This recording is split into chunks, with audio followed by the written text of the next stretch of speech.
Welcome to my YouTube channel. I am Marjorie Murat, also known as Unpredictable Marge. To all my new guests, welcome. Make yourself comfortable. Subscribe to this channel and turn on the notifications so you can see when I'm all posted up. And to my already subscribers, thank you for riding with me. I appreciate it. Are you stressed? Are you depressed? Are you weary? Are you demotivated? Very unhappy and hate your job because of your boss? Well, this one is for you. You might want to grab your cup of tea. It is tea time with Marge to take a listen. Let's get into it, the tea. In my cup today, I continue with the ginger and the flaxseed. That's what we are, that's what I'm having. Comment. Let me know what tea that you've tried that's working for you, that you'd like me to try. I look forward to doing that. Studies have shown that people, employees, they leave a job not necessarily because the company they work for is bad. They leave, they look to go to work somewhere else because of management, because their manager is bad, because their boss is bad. Today, we're talking about how do you professionally deal with a bad boss. Tip number 1, make sure you are dealing with a bad boss. Before you try fixing a bad boss, you want to make sure that you have a bad boss case or situation. You want to look into their behaviors, some of the things that they do good and some of the things that they do poorly.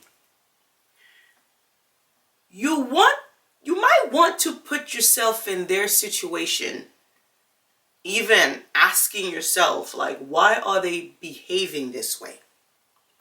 One thing employees fail to realize or often forget, your boss, he or she has a boss as well. It's called upper management or ownership. A lot of times, there are red tapes. There are roadblocks that could kind of, sort of, have your manager behaving badly. Tip number 2, identify your boss motivation. You have to understand why your boss does what they do. Why they complain about the things they complain about. If you do that, it will give you an insight as to why they're asking or complain about certain things. Let's go into an example so you can understand the tip number 2.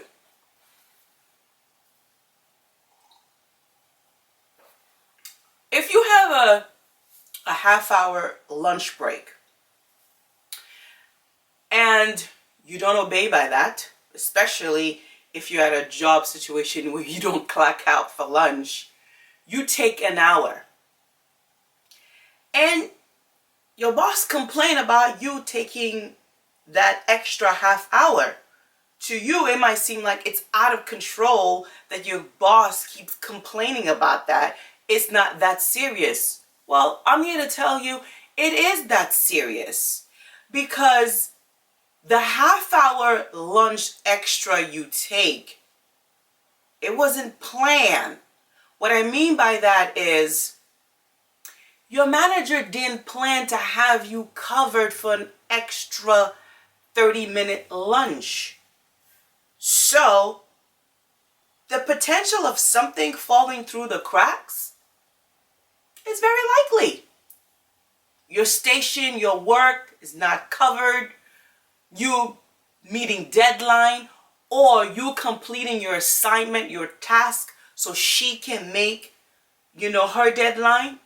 While it might seem like, she's out of control with the rules, there's reasons why. Her motivation could be for favorable result. Tip number 3. Don't let it affect your work. No matter how bad a boss behaves, avoid letting it affect your work. You must remember, you are a brand. You represent yourself. Despite how bad a boss can behave, like I said before, a lot of time it's not because the company's bad. Doing things like slowly working on your task, calling out sick a lot, claiming mental health day, or being tardy is not helping the situation. Remember, there are other leaders watching. You want to keep in good standing. You want to be remembered as a good employee to the very last day when you exit. So don't let it affect your work.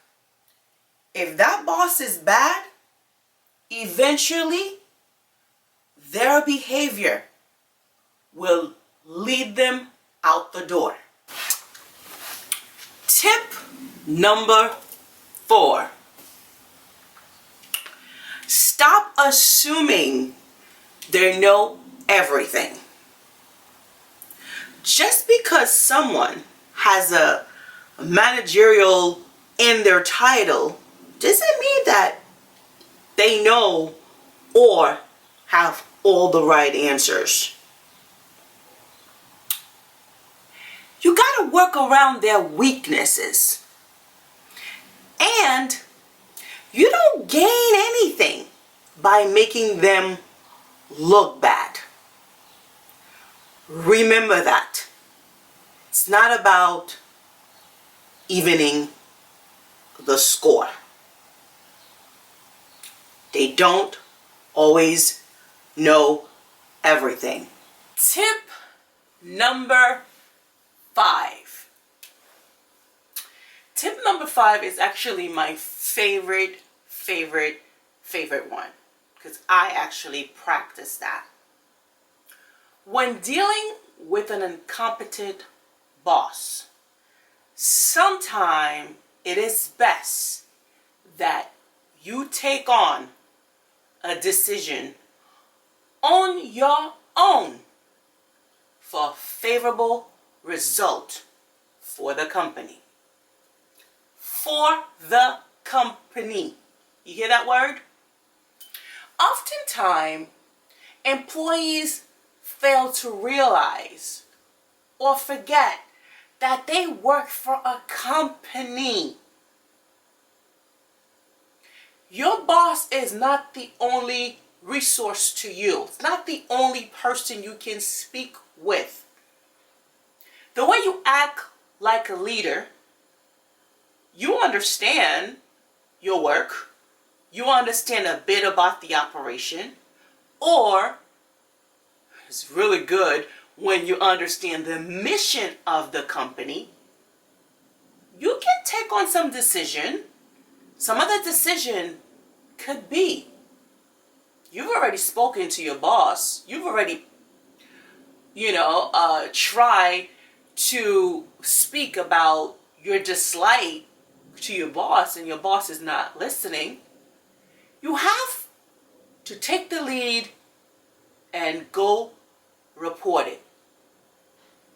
And when you do go report it, you don't go report it as a complaint per se. You go and report it because you want to see change. A lot of time, the company will make the decision that's in favorable of the employee if you bring some concise information. A lot of time, human resources or the company will not share with you what they're doing or what they have done for that bad boss. That's okay. But remember to give that company an opportunity to listen, to look into the problem, and to fix the problem. That's the only way they're going to know the problem exists, if you bring it to their attention. Don't be so quick to throw in the towel and quit. Give them that opportunity to learn about this person's behavior. In closing, remember, don't go to war with your manager, but draw their behavior to their manager's attention, to our human resource department. It is what it is. Wherever you go, there's always going to be a difficult person to deal with. And strange behaviors, it comes from somewhere. It comes from somewhere deep, even. While it may seem the easiest thing to do is to just go cut your losses short, but the truth is, it's not always greener on the other side. So be diligent. Don't work hard, work smart. There's a lot of information out there for you. It's all about, will you take the time to invest into your well-being, into yourself, into something that you like or you want. Quitting is not always the best option. I promise you, the next time you are in this situation, or if you have a friend who is complaining about a boss who's giving them a hard time, look into it further before you quit. Give your company the benefit of the doubt first by bringing it to their attention. Of course, it is your girl, Marjorie Murat, also known as Unpredictable Marge, for tea time on this marvelous sunshine day. Like I always say, don't keep me to yourself, please. Someone may need this insight. Someone could make use of what I'm saying. So, share my channel. Share my video. It costs $0. If it's not for you, it may be for someone else. It's been a pleasure as usual to be with you.